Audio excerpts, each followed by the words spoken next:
श्री शिवाय नमस्तुभ्य. श्री स्वामी समर्थ. मंडळी नमस्कार. आजचा विषय थोडासा वेगळा आहे.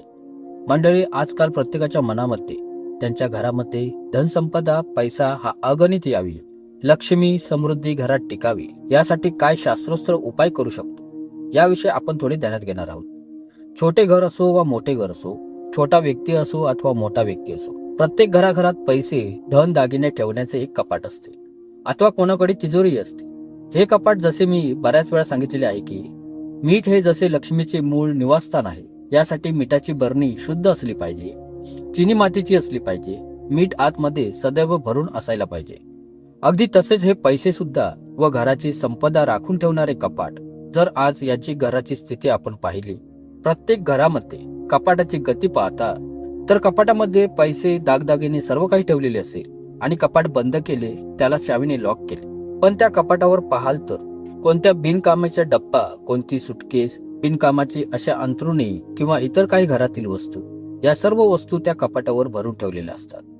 ज्या घरामध्ये पैसे ठेवण्यासाठी वापरल्या जाणाऱ्या कपाटाच्या वर उपयोगात येत नसतील अशा कोणत्याही फालतू वस्तू भरून ठेवल्या असतील तर निश्चितच त्याच्या घरामध्ये काही चोरी वगैरे होईल किंवा कोणते नुकसान होईल किंवा मग कधीही दरिद्रता सतावत राहील. कारण की मंडळी, त्यांनी देवी लक्ष्मीच्या डोक्यावर अशा वस्तू टाकून ठेवल्यात ज्यांनी त्या लक्ष्मी देवीचा अपमान केला आहे. कारण तुम्ही अशा पैशाच्या कपाटाला देवी लक्ष्मीचे स्थान मानता, तर मग अशा लक्ष्मीचे स्थान कसे असायला पाहिजे हे शास्त्रांमध्ये सांगितले गेलेले आहे. अशा कोणत्याही कपाटाला पैसे ठेवण्याच्या, दागदागिने ठेवण्याच्या जाग्याला बंद करता तेव्हा त्याच्यावरील जो भाग आहे तो कधीही कोणत्या फालतू वस्तूंनी भरलेला असता कामा नये आणि धूळ मातीने माखलेला असता कामा नये. जर तुम्ही त्याच्यावर कोणतीही वस्तू ठेवली असेल, कोणते डब्बे वगैरे ठेवले असतील, कपडे अथवा कोणती पेटी ठेवली असेल किंवा मग अन्य कोणत्याही वस्तू तुम्ही ठेवलेल्या असतील, तर सर्वात प्रथम त्या वस्तूंना रिकामी करून त्या जागेला चांगले स्वच्छ पुसून घ्यावे मंडळी.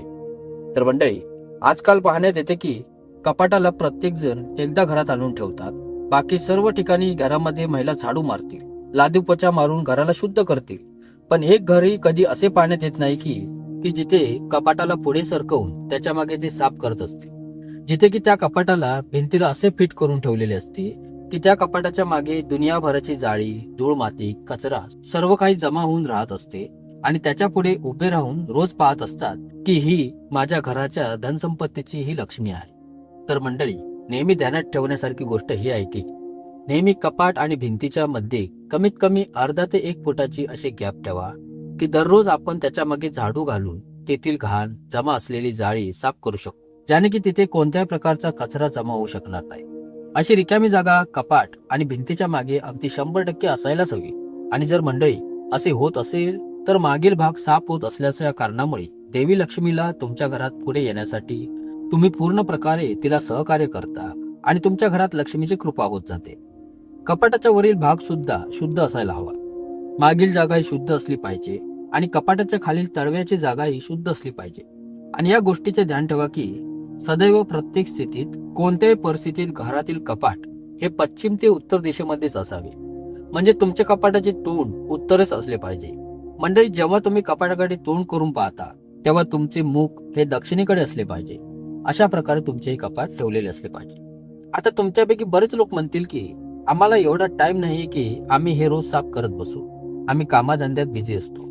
तर तुम्ही त्या कपाटाच्या वरच्या भागावर काही कोणता एक कपडा पसरवून ठेवा किंवा कोणता पेपर पसरवून ठेवा आणि आठवड्यातून कमीत कमी 2दा त्यास काढून स्वच्छ झाडून पुन्हा पसरवून ठेवून द्या. अशा प्रकारे त्या कपाटाची खूपच चांगल्या प्रकारे सफाई होत राहील. शास्त्रांमध्ये मंडळी असे सांगितलेले आहे की ज्या जागेत धन ठेवले जाते त्याच्या वरच्या भागाच्या जागेत जर कोणती धूळ, कचरा, कोणत्याही प्रकारची भरकम भारी वस्तू ठेवलेली असतील किंवा कोणतीही उपयोगात नसलेली वस्तू ठेवलेली असेल तर ते लक्षण धनाचा अपमान होण्याच्या कारणामुळे त्या घरात लक्ष्मीच्या स्थानी खूपच मेहनत, परिश्रम करूनही तिथे ती लक्ष्मी टिकत नाही. त्यामुळे मंडळी, त्याच्या घरात तिजोरीच्या कपाटाचा टॉपचा म्हणजे वरचा भाग हा शुद्ध असावा. त्यामुळे घराची लक्ष्मी सुद्धा तेथे शुद्ध स्वरूपात तिथे कार्यान्वित असते. तर मंडळी, आता मी आपणास सांगू इच्छितोय की लक्ष्मीला कपाटामध्ये तिजोरीत निवास करण्यासाठी फक्त त्यामध्ये धन पैसा ठेवून देणे पुरेसे नाही. जसे की काही लोकांचा कधी कधी चांगल्या प्रकारे धंदा पाणी, नोकरी चालू लागते आणि काही लोक व्यवस्थित पैसे कमवून दागदागिने ठेवून त्यात ठेवून देत असतात, पण नंतर ते धन, दागिने गहाण ठेवण्यात जातात. नंतर तो पैसा कोणत्या नुकसानाखातीर बाहेर निघून जातो आणि पुन्हा कधी त्या कपाटामध्ये, त्या तिजोरीमध्ये तो येऊ शकत नसतो. मंडळी, कपाटामध्ये ठेवलेल्या वस्तू, धन संपत्ती अनंत गुणाने वाढायची असेल आणि लक्ष्मीची कृपा तुमच्यावर व्हायची असेल तर प्राचीन धर्मशास्त्रामध्ये एक जोरदार, एकदम सटीक उपाय सांगितला गेलेला आहे. तर मंडळी, तो उपाय आज मी आपणास सांगण्यात जात आहे, ज्याला केल्याने खूपच शुभदायी व फळदायी लाभ हा निश्चितच होत जातो. तर मंडळी, हा उपाय असा आहे की कोणत्याही पौर्णिमेच्या दिवशी 5 सुपारी खायचे एक पान घ्यावे. त्या पानामध्ये 3 वेलच्या, 3 लवंग आणि 1 दालचिनीचा तुकडा त्या पानामध्ये ठेवा आणि या पानाला जसा आपण विडा बनवतो तसे एकत्र करून घेऊन त्या पानास एका पिवळ्या कापडात बांधून घेऊन जो कपाटाचा तुम्ही साफ केलेला वरचा टॉपचा भाग आहे त्यावर ठेवा आणि त्यानंतर एक धूप, दीप, अगरबत्ती घेऊन सुरुवातीला बंद कपाटाला दाखवून घेऊन देवी लक्ष्मीला स्मरण करत प्रार्थना करू वरती जे पान पिवळ्या कापडात बांधून ठेवलेले आहे त्यासही तुम्ही ही धूप अगरबत्ती दाखवा. अशा प्रकारे दोन्ही स्थानी धूप अगरबत्ती दाखवल्यानंतर ही धूप अगरबत्ती पुन्हा आपल्या पूजा घरात लावून ठेवा. अशा प्रकारे रोज सायंकाळी 6:30 ते 7 वाजताच्या दरम्यान कंटिन्यूस हे 27 दिवसांपर्यंत तुम्हाला हा उपाय करायचा आहे. दुसऱ्या दिवशी पुन्हा त्या पिवळ्या कापड्यातील पानाला बदलून पुन्हा त्याच वस्तू 3 वेलच्या, 3 लवंग, 1 दालचिनी, 1 नवीन पान घेऊन ह्याच वस्तू त्यात ठेवून ते पान पुन्हा पिवळ्या कपड्यात पिवळ्या दोऱ्याने बांधून तिथेच कपाटाच्या वर तुम्ही ठेवून द्यायचे आहे आणि पुन्हा धूप अगरबत्ती दाखवून देवी लक्ष्मीला अर्पण करायचे आहे. मंडळी, इथे लक्षात घ्या की तुम्हाला फक्त ते पान बदलायचे आहे, बाकीची सामग्री ती तशीच ठेवायची आहे आणि असे दररोज 27 दिवसांपर्यंत करायचे आहे. आणि ते जुने पान व पिवळा दोरा कुठेतरी वाहत्या पाण्यात किंवा कोणत्या झाडाखाली अथवा निर्माल्य कलशामध्ये तुम्ही सोडून द्यायचा आणि अशा प्रकारे 27 दिवसांपर्यंत या उपायाला केल्यानंतर हे पान, वेलची, लवंग आणि दालचिनीची मिश्रित शक्ती तुमच्या त्या कपाटाच्या आतमध्ये लक्ष्मीची निरंतर, शाश्वत आणि निरंतर प्रगती व विभिन्न प्रकारच्या शक्तीची वाढ करत राहते. आणि अशा प्रकारची शक्ती घरात आल्यानंतर तुमच्या घरामध्ये लक्ष्मी शाश्वत रूपाने निवास करते आणि लक्ष्मी अनंत गुणा तुमच्या घरात वावरू लागते, तुमच्या घरात नांदू लागते आणि त्याच्यामध्ये वाढ सुद्धा होते. मंडळी, आपणास हे स्पष्टपणे सांगू इच्छितोय की प्रत्येक व्यक्तीची राशी, प्रत्येक व्यक्तीचे पुण्य आणि प्रत्येक व्यक्तीच्या आपल्या जीवनाचा अंश आणि त्याच्या परिवारावाल्यांचे राशीचे लग्न हे वेगवेगळे असते. जेव्हा तुम्ही कोणत्या ज्योतिषाकडे जाता तेव्हा तोही या सर्व गोष्टींच्या आधारे तुम्हाला योग्य उपाय देत असतो. तर हा जो उपाय आहे तो सर्वसामान्य प्रत्येक व्यक्तीला समांतर असून याचा लाभ अगणित आहे.